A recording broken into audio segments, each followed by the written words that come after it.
این همون کابلی است که اینترنت را از زیر دریا منتقل می‌کند. همون کابلی که خیلی‌ها می‌گویند کوسه اون را قطع کرده و به همین دلیل اینترنت قطع شده است.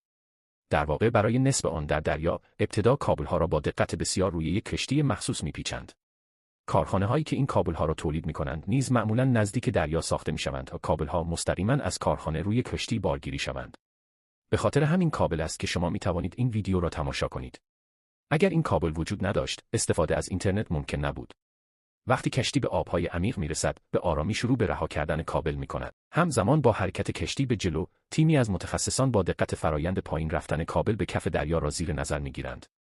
اونها اطمینان حاصل می‌کنند که کابل نه بیش از حد شل باشد و نه تحت فشار زیاد قرار بگیرد. در همین حین داده‌های تجهیزات به طور مداوم به آنها اطلاع می‌دهد که کابل در عمق و مسیر درست قرار می‌گیرد. این کابل در طول هزاران کیلومتر گسترده می‌شود و از طریق اینترنت جهان را به یکدیگر متصل می‌کند.